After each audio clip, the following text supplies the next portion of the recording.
नारायणं नमस्कृत्यं नरं चैव नरोत्तमं देवीं सरस्वतीं व्यासं ततो जयमुदीरयेत्। ॐ श्रीपरमात्मने नमः। वसुदेवसुतं देवं कंसचाणूरमर्दनं देवकी परमानन्दं कृष्णं वन्दे जगद्गुरुम्। धर्म प्राण सत्संग प्रेमी सज्जन, श्रीमद् भागवत के पहले स्कंद का तीसरा मंगलाचरण। निगम कल्पतरोर्गलितं फलम सुख मुखाद मृत द्रव संयुतम पिबत भागवतम रसमालयम मुहुर्हो रसिका भूय भावुका। ये भागवत क्या है भैया?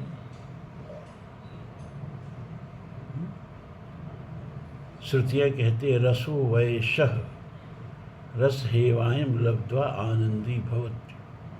परमात्मा रस रूप है, आनंद रस है, और इस जो रस का पान कर लेता है वह आनंद को प्राप्त कर लेता है। आनंद माने परमात्मा को प्राप्त कर लेता है। ये भागवत क्या है? रसमालयम। यह निगम कल्प तरोर गलितम फलम,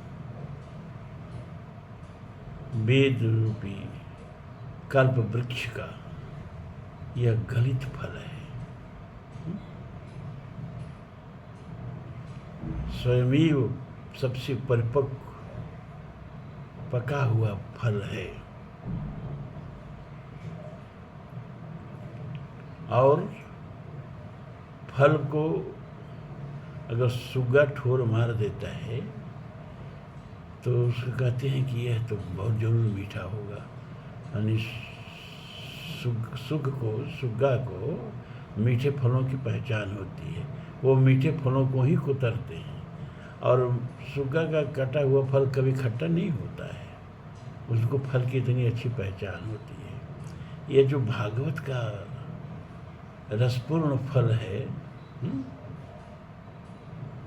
ये जो वेद रूपी कल्प वृक्ष का पका हुआ रस रूप फल है भागवत। यह सुखदेव के मुखामृत से संपृष्ट है, सुखदेव के मुख से निकला हुआ है। सुखदेव ने इसको चख करके इसको और ग्राह्य और मीठा और रसीला बना दिया है।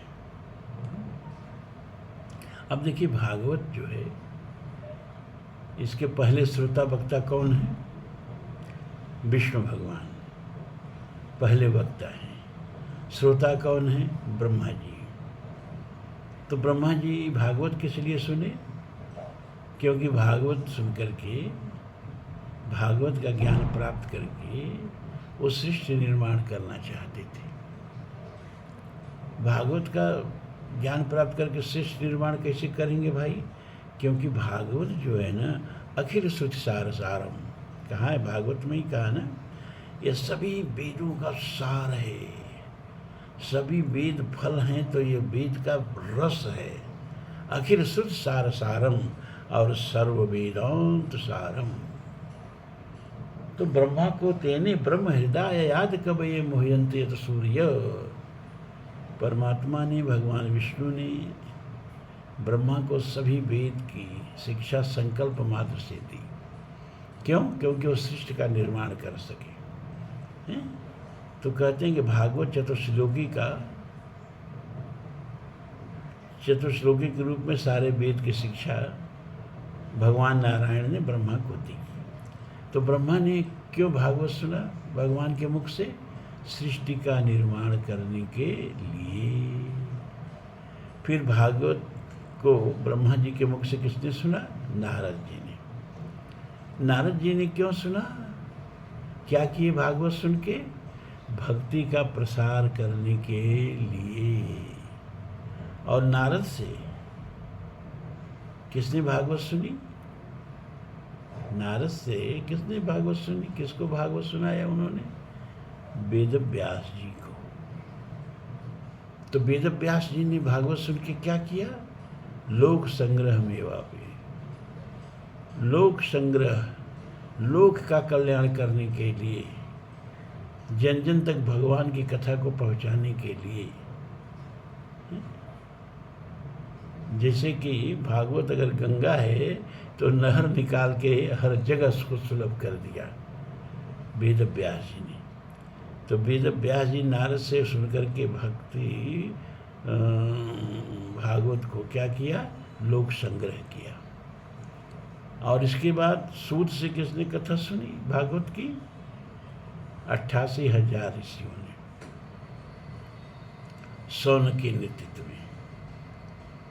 तो किस लिए भागवत की कथा सुनी? वे यज्ञ करने का अनुष्ठान लेकर के बैठे थे। 1,000 वर्ष का यज्ञ करने का संकल्प लेके बैठे थे, और जब यज्ञ याग कर्म से थक जाते थे तो भागवत सुनकर के अपनी थकान मिटाते थे।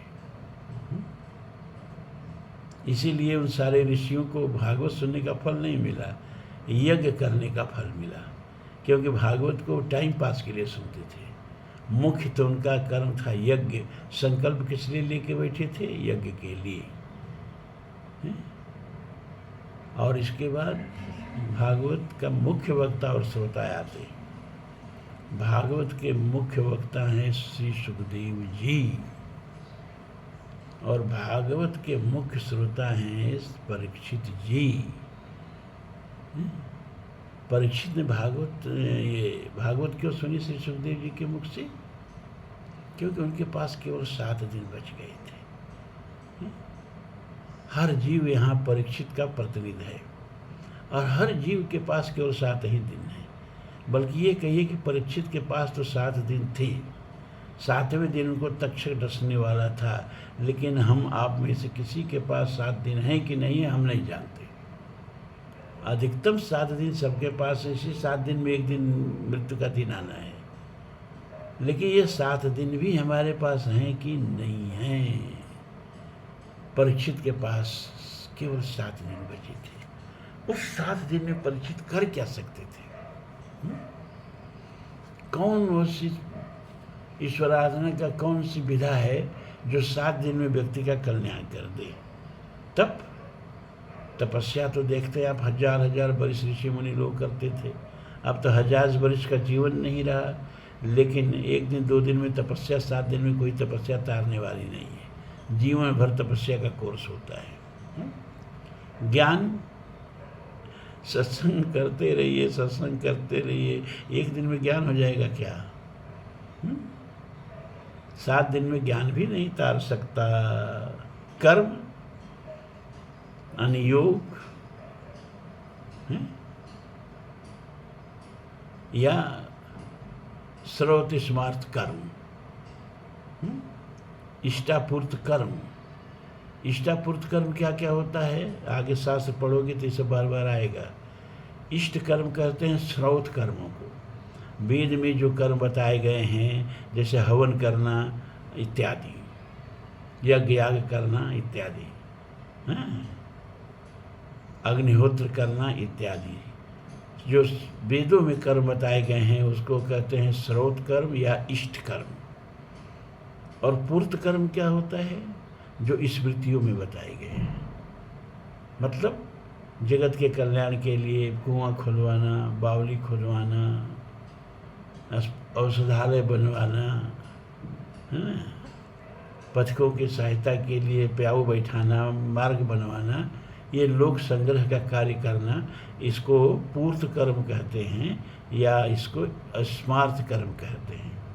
तो श्रौत कर्म को ही इष्ट कर्म कहते हैं, वरना वेदों में बताए गए कर्म को, और स्मृतियों में बताए हुए कर्म को स्मार्थ कर्म कहते हैं। इन दोनों कर्मों का जो फल होता है वह स्वर्ग की प्राप्ति होता है। इष्ट कर्म करने वाले देवयान मार्ग से ऊपर जाते हैं और स्वर्ग में अनंत सुख भोग करके लेकिन फिर धरती पर आते हैं। मांडूक्योपनिषद में बताया। और आकर के कोई जरूरी नहीं कि बहुत उत्तम योनि में ही जन्म लें, अधम योनि में भी उनका जन्म होता है। मतलब ये कि जो इष्ट कर्म हैं, जो स्रोत कर्म हैं, वो व्यक्ति का आत्यांतिक कल्याण नहीं कर पाते हैं। अब हो गया पूर्त कर्म। पूर्त कर्म माने लोक संग्रह के लिए, लोक कल्याण के लिए करने वाले कर्म, कुआं बावली इत्यादि बनवाना। इस कर्म करने वाले जो हैं धूम्रयान मार्ग से पितृलोक को जाते हैं और वहाँ पर कर्मों का सुख फल भोग करके पुनः धरती पर लौट आते हैं। तो इष्टापूर्त कर्म जो है व्यक्ति का आत्यांतिक कल्याण नहीं कर पाते। लेकिन भगवान कहते हैं कि ये कर्म योग का मार्ग जो है वो तपस्वियों के मार्ग से और ज्ञान योग के मार्ग से कर्म योग का मार्ग सर्वश्रेष्ठ है। गीता के 6वें अध्याय का 46वां श्लोक आप देखिए, तपस्यभ्यो अधिको योगी ज्ञानभ्यो मतोधिक कर्मभ्याश्चिको योगी तस्मात् योगी भव अर्जुन। तपस्वी से भी श्रेष्ठ है योगी, ज्ञानियों से भी श्रेष्ठ है योगी, कर्म करने वाले इष्टापूर्त कर्म करने वालों से भी श्रेष्ठ है योगी।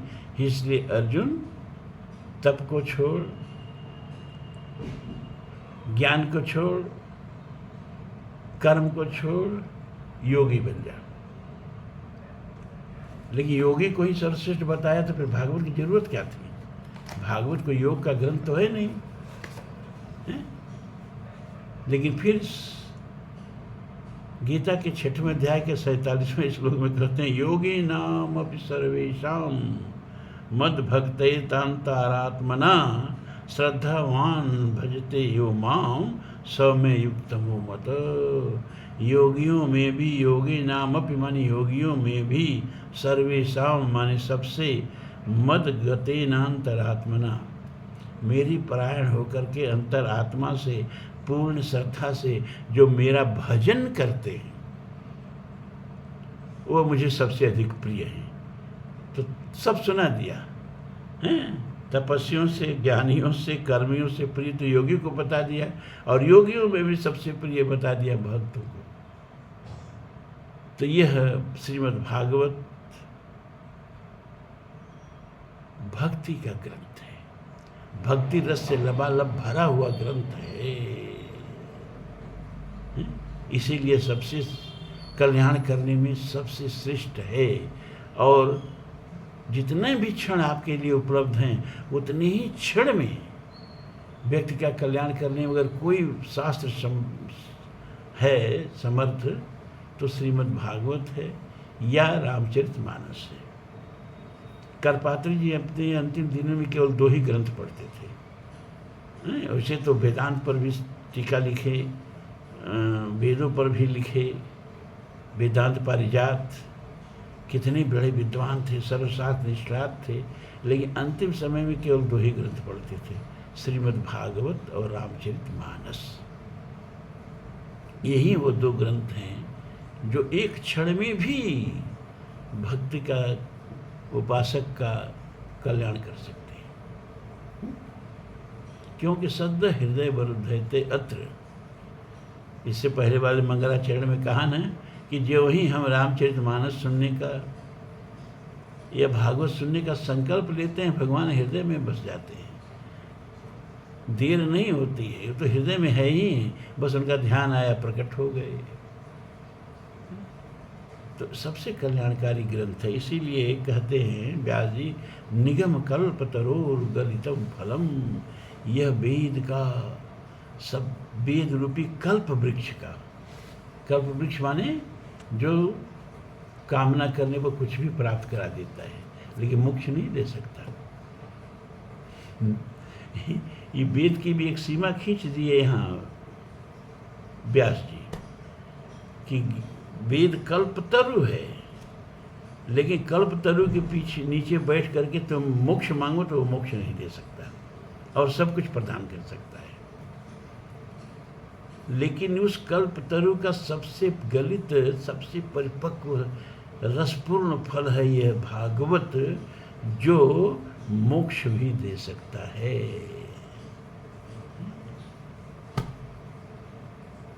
पूरा भागवत सुन के परीक्षित जी क्या कहते हैं, मृत्यु न विवेम्य, हम अब मुझे मृत्यु का डर नहीं।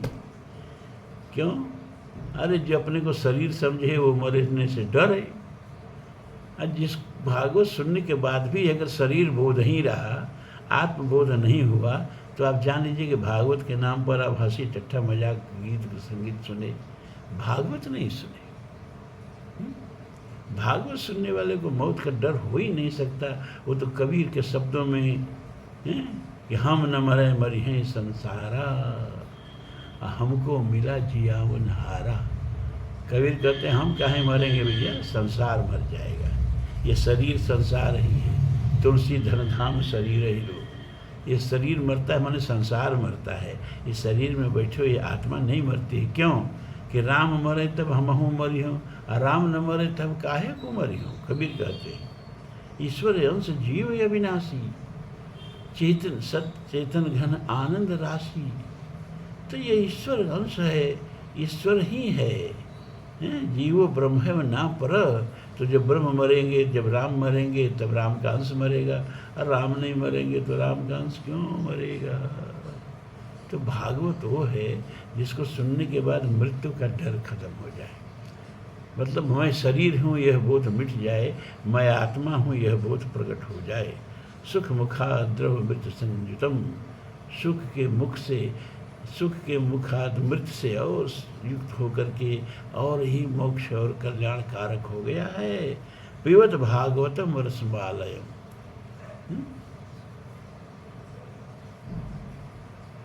रसम आलयम, आलय माने क्या होता है, आलय माने समुद्र भी होता है, घर भी होता है। यह रस का समुद्र है, इसको पियो, जितना पियोगे यह पीने से खत्म नहीं होगा, और न तुम पीने से अघाओगे।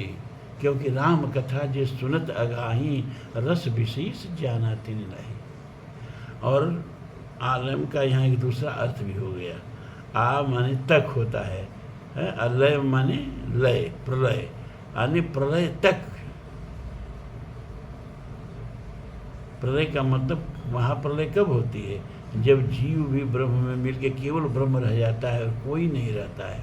यानी मरने के बाद तो पुनर्जन्म होगा, या मरने के बाद अभी अगर मोक्ष नहीं मिला तो जीव का अस्तित्व रह जाएगा। लेकिन यह भागवत जो है तब तक पीने की चीज़ है क्या, जब तक कि यह पूरी सृष्टि परमात्मा में मिलके समा न जाए। आलयम माने मृत्यु पर्यंत नहीं, प्रलय पर्यंत इस भागवत के रस को पियो। मुहुर हो रसिका भूविभाविका। एक रस कौन पिएगा, जो रसिक होगा, और जो रस जानते ही नहीं है। जो महिराम लागते नीको, तो अनरस नवरस खटरस सब हो जातो सीठो। तुलसी कहते हैं कि राम रस जिसने पी लिया, भागवत रस जिसने पी लिया, मानस का रस जिसने पी लिया, उसको दूसरा कोई ग्रंथ, दूसरा कोई शास्त्र अच्छा ही नहीं लगेगा। ज्ञान मार्ग कहता है कि पता लगाओ परमात्मा कैसा है। तो ज्ञानी पता लगाता है कि परमात्मा कैसा है, परमात्मा का स्वरूप क्या है। और भक्त नहीं पता लगाता है कि परमात्मा का स्वरूप क्या है। भक्ति कहती है कि छोड़ो परमात्मा का स्वरूप क्या है, ये बताओ तुमको कैसा परमात्मा चाहिए, कैसा परमात्मा चाहिए। अपने अनुरूप परमात्मा बना लो, अपने अनुरूप परमात्मा को ढाल लो, अपने अनुरूप ताही हीरे की छोहरिया छछिया भरी छाछ पे नाच नचावें, परमात्मा को नचा लो। जय के हृदय जहाँ जस प्रीति, प्रभुतः प्रकट तहाँ तेरी रीति। तो भक्ति के शास्त्र कहता है भगवान कैसा चाहिए, कृष्ण के रूप में चाहिए, राम के रूप में चाहिए, शिव के रूप में चाहिए, शक्ति के रूप में चाहिए, गणेश के रूप में चाहिए, कार्तिकेय के रूप में चाहिए, हनुमान के रूप में चाहिए। भक्त के गुलाम है भगवान, जो चाहो जिस रूप में चाहो वो भगवान आ जाएंगे। भागवत में एक कथा आती है कि जब शरद पूर्णिमा और जमुना के कछार में चांदनी छिटकी हुई है। जमुना की पूरी संयुक्त राशि जो है, बालुका राशि जो है, चांदी की तरह चमक रही है। जमुना की लहरें उस पर और शोभा बढ़ा रही हैं और भगवान कृष्ण की बांसुरी बजती है और सारी गोपियाँ जो जैसे हैं उठ के दौड़ती हैं। गोपियाँ यहाँ क्या है? यहाँ जीवन मुक्त आत्माओं का प्रतीक है। गोभी पीवत इत गोभी, जो सारी इंद्रियों से यह राम रस पी रहा है, ये भागवत रस पी रहा है, ये ब्रह्म रस का जो पान कर रहा है सारी इंद्रियों से। बात समझिए, आंखें जो है उसी का रूप हर जगह देखती हैं। स्वर्ग नरक अपवर्ग समाना, जहता देख धरे धनुबाना। जित देखूं तित श्याम मई है। श्याम कुंज बन जमुना श्यामा, श्याम गगन घट छन, श्याम गगन घटा छही है। और सब रंगन में श्याम मिलो हैं, मनो श्यामता भेल बई है। अब जित देखूं तित श्याम मई है। आंखें हर जगह केवल उन्हीं को देखते हैं, उसी रूप को देखते हैं। यस्मिन् सर्वाणि भूतानि आत्मन्येवानुपश्यति, सर्वभूतेषु चात्मानं ततो न विचिकित्सति। सब में परमात्मा ही दिखाई दे रहा है? किसको पत्थर मारे कैसर, एक शायर कहता है, कौन पर आया है? अरे शीश महल का हर एक चेहरा अपना लगता है।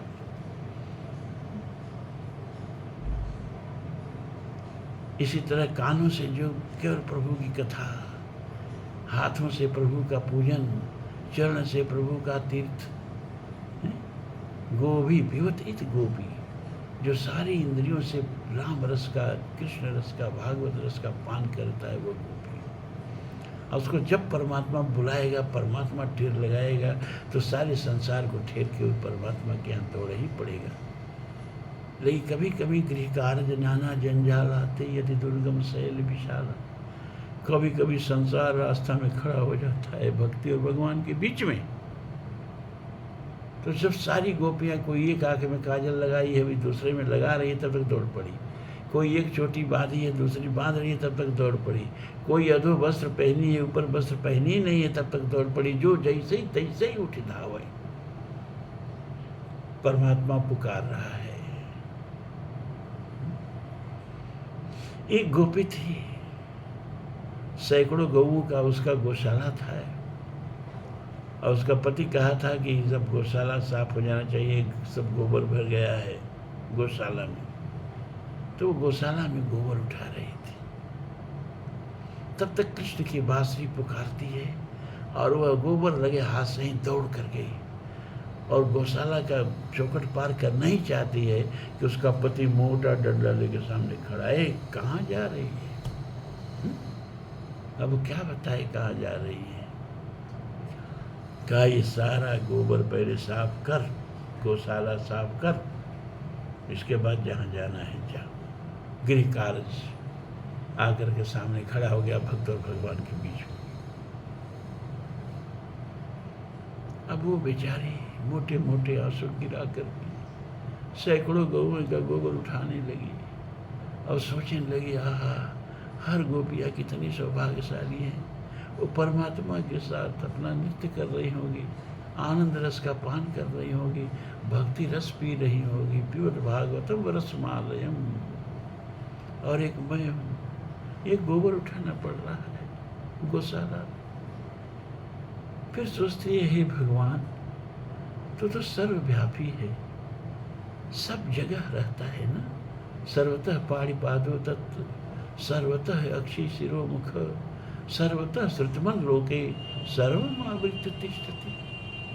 सब जगह तुम है, सब जगह तेरी आँख है, सब जगह तेरी कान है, सब जगह तेरे हाथ हैं, सब जगह तेरी पाँव है। सबको आवृत्त करके तू स्थित है।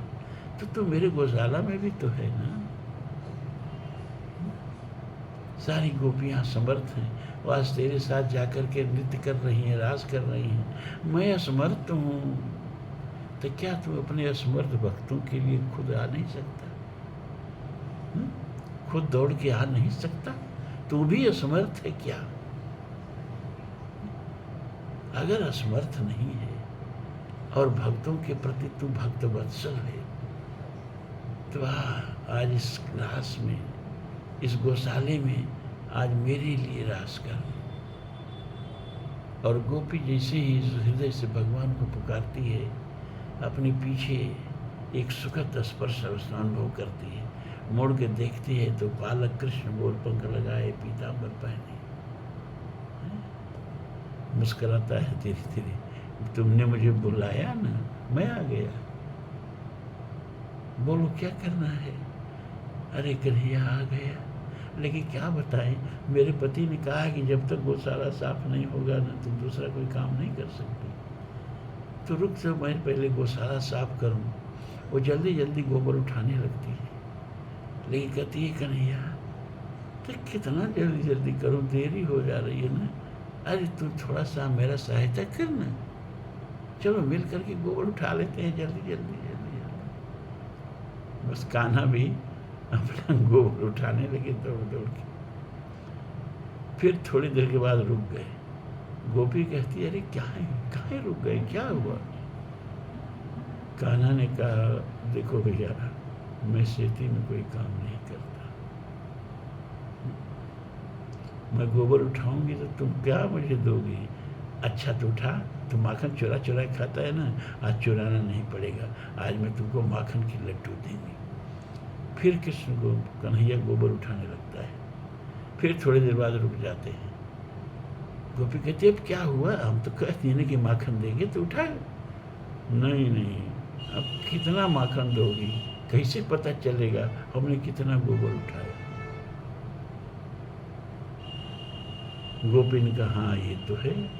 अच्छा ये काम कर कि तू गोबर का गोला बना बना करके उठा, और जितना गोबर का गोला बना के उठाएगा ना, मैं उतना माखन का गोला तुमको दूंगी। बस कन्हैया ने अपना पीताम्बर बिछा दिया और उस पर गोबर का गोला बना बना के उठाने लगे। पूरा पीताम्बर गोले से भर दिया।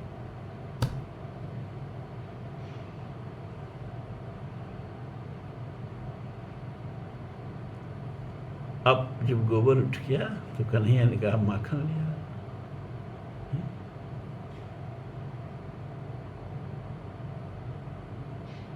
गोपी ने कहा माखन कहाँ रखेगा इतना, तुम सारा पीताम्बर तो गोबर से भर दिया।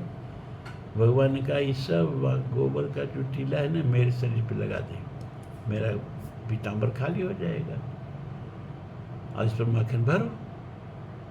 तो गोपी ने जितना गोबर का टीला था वो सब कन्हैया के शरीर पर लगाना शुरू किया, और इसके बाद एक टीला हटाती थी तो एक माखन का गोला रखती थी, एक टीला हटाती थी तो एक माखन का गोला रखती थी। इसी को बहुत दिन तक वो औरतें, हम लोग तो बचपन में थे तो हम लोग देखे थे, पीढ़ियाँ लगाती थी औरतें, दीवार में वो गोबर का टीला लगाती थी और फिर उसको छुड़ाती थी। अब पता नहीं ये सब संस्कार हुआ है कि मिट गया, ये भागवत से ही संस्कार आया था। तो अपना जब पीताम्बर भर गया माखन से, गोपी ने कहा अब खा, अब तुम चोरी मत करना, ऐसे ही आना मेरा गोबर उठा देना, हम तुमको माखन दिया करेंगे, माखन खाते रहना। कृष्ण भगवान ने 2-1 माखन का लड्डू खाया, फिर मुंह पर भी डालने लगे। क्या है भाई, अब क्या मुँह बिचका रहे हो? क्या मीठा नहीं लग रहा है? तनी मिश्री मिला देती तो आनंद आ जाता। गोपी ने कहा बच्चा, जितना तुमने काम किया उसका माखन दे दिया, अब मिश्री चाहिए ना तो तुमको कुछ और करना पड़ेगा। कन्हैया ने कहा और क्या करना पड़ेगा? कहता हो हम तैयार हैं, लेकिन थोड़ा मिश्री मिलाई दो माखन में। गोपी ने कहा गोबर उठाया, माखन दिया, अब नृत्य करो मेरे साथ, नृत्य करो तब मिश्री मिलेगी। और ठुमक ठुमक कृष्ण जो है वो गौशाला में नृत्य करने लगे। सूर ने लिखा ताही यही रे किछो हरिया, छचिया भरी छाछ पे नाच नचा। अब ये रस और कोई शास्त्र दे नहीं सकता, या तो मानस में मिलेगा या तो भागवत में मिलेगा। इसीलिए इन ग्रंथों का कोई जोड़ नहीं। चलिए अब जल्दी से एक अध्याय देखते हैं महाभारत का। कीचक द्वारा द्रौपदी का अपमान।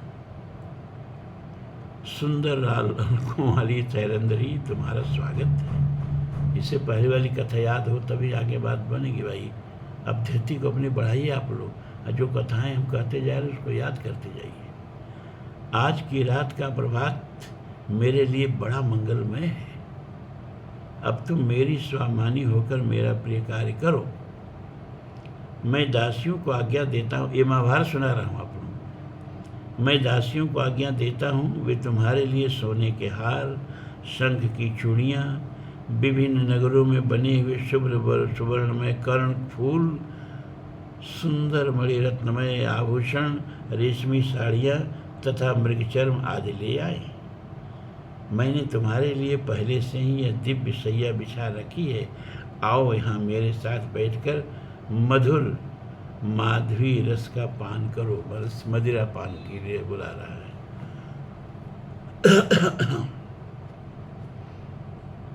द्रौपदी बोली, दुर्बुद्धे, जैसे निषाद ब्राह्मणी का स्पर्श नहीं कर सकता, उसी प्रकार तुम भी मुझे छू नहीं सकते। तुम मेरा तिरस्कार करके भारी से भारी दुर्गति में न पड़ो, उस दुरावस्था में न जाओ जहाँ धर्म मर्यादा का छेदन करने वाले बहुत से परिस्त्रीगामी मनुष्य बिल में सोने वाले कीड़े के भांति जाया करते हैं। राजकुमारी सुदक्षिणा ने मुझे मदिरा लाने के लिए तुम्हारे पास भेजा है। उनका कहना है, मुझे बड़े जोर की प्यास लगी है, अतः शीघ्र मेरे लिए पीने योग्य रस ले आओ। कल्याणी, कीचक बोल रहा है, राजपुत्री सुदक्षिणा की मंगाई हुई वस्तु दूसरी दासियां पहुंचा देंगी। ऐसा कहकर के सूतपुत्र ने द्रौपदी का दाहिना हाथ पकड़ लिया। द्रौपदी बोली, ओ पापी, यदि मैंने आज तक कभी मन से अभिमानवश अपने पतियों के विरुद्ध आचरण न किया हो, तो इस सत्य के प्रभाव से मैं देखूंगी कि तू शत्रु के अधीन होकर पृथ्वी पर घसीटा जा रहा है। वैशंपायन जी कहते हैं, राजन, बड़े बड़े नेत्रों वाली द्रौपदी को इस प्रकार फटकारते देख कीचक ने उसे पकड़ लेने की इच्छा की, किंतु वह सहसा झटका देकर पीछे की ओर हटने लगी। इतने ही में झपट कर कीचक ने उसके दुपट्टे का छोर पकड़ लिया। अब वह बड़े बेग से उसे काबू में लाने का प्रयत्न करने लगा। इधर राजकुमारी द्रौपदी बारंबार लंबी सांसें भरती हुई उससे छूटने का प्रयत्न करने लगी। उसने संभल कर दोनों हाथों से कीचक को बड़ी जोर से धक्का दिया, जिससे वह पापी जड़ मूल से कटे हुए वृक्ष की भांति जमीन पर जा गिरा। इस प्रकार पकड़ में आने पर कीचक को धरती पर गिराकर भय से कांपती हुई द्रौपदी ने भागकर उस राजसभा की शरण गई जहां राजा युधिष्ठिर विद्यमान थे।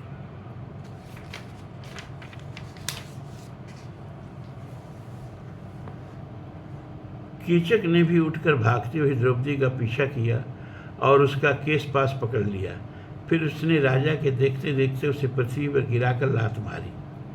भारत, इतने में ही भगवान सूर्य ने जिस राक्षस को द्रौपदी की रक्षा के लिए नियुक्त कर रखा था, उसने कीचक को पकड़कर आधी के समान वेग से दूर फेंक दिया। राक्षस द्वारा बलपूर्वक आहत होकर कीचक के सारे शरीर में चक्कर आ गया और वह जड़ से कटे हुए वृक्ष की भांति निश्चित होकर पृथ्वी पर गिर पड़ा। सभा में महामना राजा विराट के तथा वृद्ध ब्राह्मणों और क्षत्रियों के देखते देखते कीचक के पाद प्रहार से पीड़ित हुई द्रौपदी के मुंह से रक्त बहने लगा। उसे उस अवस्था में देखकर समस्त सभासद सब ओर से हाहाकार कर उठे और सब लोग कहने लगे, सूतपुत्र कीचक, तुम्हारा यह कार्य उचित नहीं है। यह बेचारी अबला अपने बंधु बांधवों से रहित है, इसे क्यों पीड़ा दे रहे हो? उस समय भीमसेन और युधिष्ठिर भी राजसभा में बैठे हुए थे। उन्होंने कीचक के द्वारा द्रौपदी का यह अपमान अपनी आंखों से देखा, जिसे वे सहन नहीं कर सके। महामना भीमसेन दुरात्मा कीचक को मार डालने की इच्छा से उस समय रोषवश दांतों में दांत पीसने लगे। उनकी आंखों की पलकें ऊपर की ओर उठकर तन गई, उनमें धुआं सा छा गया, ललाट में पसीना निकल आया और भौहें टेढ़ी होकर भयंकर प्रतीत होने लगी। शत्रुहंता भीम हाथों से माथे का पसीना पोंछने लगे, फिर तुरंत ही प्रचंड कोप में भर गए और सहसा उठने की इच्छा करने लगे। तब राजा युधिष्ठिर ने रहस्य प्रकट हो जाने के डर से अपने अंगूठे से भीम का अंगूठा दबाया और उन्हें इस प्रकार उत्तेजित होने से रोका। भीमसेन मतवाले गजराज के भांति एक वृक्ष की ओर देख रहे थे। तब युधिष्ठिर ने उन्हें रोकते हुए कहा, बल्लभ, क्या तुम ईंधन के लिए वृक्ष की ओर देखते हो? यदि रसोई के लिए सूखी लकड़ी चाहिए तो बाहर जाकर वृक्ष से ले लो। जिस हरे भरे वृक्ष की शीतल छाया का आश्रय लेकर रहा जाए, उसे किसी एक पत्ते से भी द्रोह नहीं करना चाहिए। उसके पहले उपकारों को सदा याद रखकर उसकी रक्षा करनी चाहिए। तब भाई के संकेत को समझने वाले भीमसेन उस समय चुप हो गए। अरे वृक्ष की ओर क्यों देख रहे थे? कि वृक्ष उखाड़ के कीचक को मारने के लिए। भीम के उस क्रोध को तथा राजा युधिष्ठिर की शांतिपूर्ण चेष्टा को देखकर द्रौपदी अधिक क्रुद्ध हो उठी। कीचक के पीछा करने से कृष्ण की आंखें रोष से लाल हो रही थीं। वह खींच के कारण बार बार रोने लगी। इधर सुंदर कटी प्रांत वाली द्रौपदी राजसभा के द्वार पर आकर अपने दीन हृदय वाले पतियों की ओर देखती हुई मत्स्य नरेश से बोली,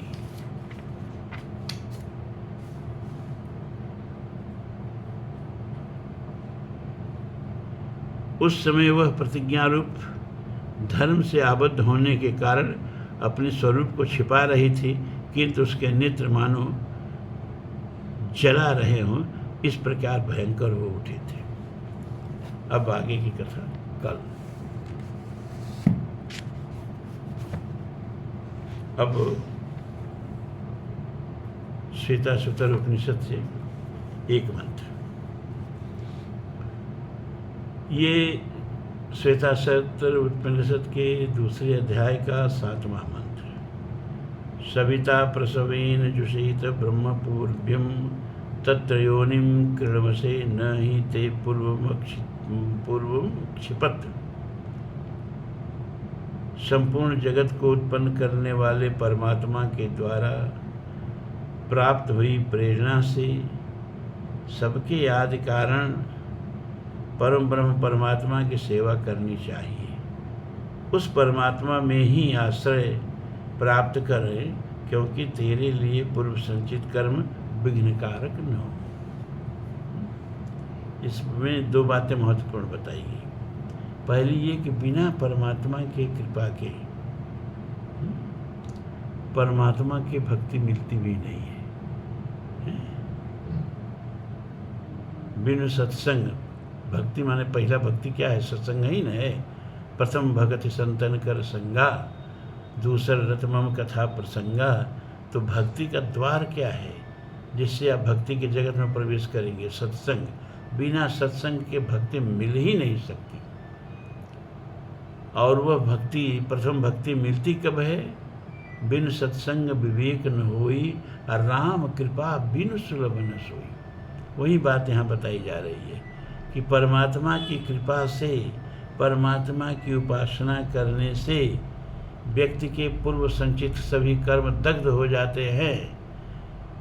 कर्मों का जो भी प्रारब्ध है वो भी खत्म हो जाता है और व्यक्ति को मुक्ति की प्राप्ति हो जाती है, ब्रह्म सानिध्य की प्राप्ति हो जाती है। यही बात इसमें समझाई जा रही है। तो आज इतना ही। आज थोड़ा सा वो भागवत, इसीलिए बहुत डरते हैं हम भागवत और मानस से, समय ज़्यादा लग गया उसमें। अच्छा, कल हम आपको बताएंगे कि राधा माने क्या, और ये भी बताएंगे कि राधा के अनन्य भक्त होने के उपरांत भी श्रीमद् भागवत में श्री सुखदेव जी ने राधा का नाम क्यों नहीं लिया, और क्या राधा श्रीमद् भागवत से अनुपस्थित हैं? क्या बिना राधा के कृष्ण कथा पूर्ण हो सकती है? क्या कृष्ण की भक्ति पूर्ण हो सकती है? तो श्रीमद् भागवत में प्रत्यक्ष रूप से श्री सुखदेव जी ने राधा का नाम क्यों नहीं लिया, और राधा है क्या, तात्विक माने राधा तत्व से क्या है, क्या आध्यात्मिक तत्व है भगवती राधा का, कल ये हम आप लोगों को बताएंगे भागवत में, भागवत की कथा के संदर्भ में। कल कोई श्लोक नहीं लेंगे, कल यही चीज़ बताएंगे आप लोगों को। तो आज इतना ही। ओम पूर्णमदः पूर्णमिदं पूर्णात् पूर्णमुदच्यते पूर्णस्य पूर्णमादाय पूर्णमेवावशिष्यते।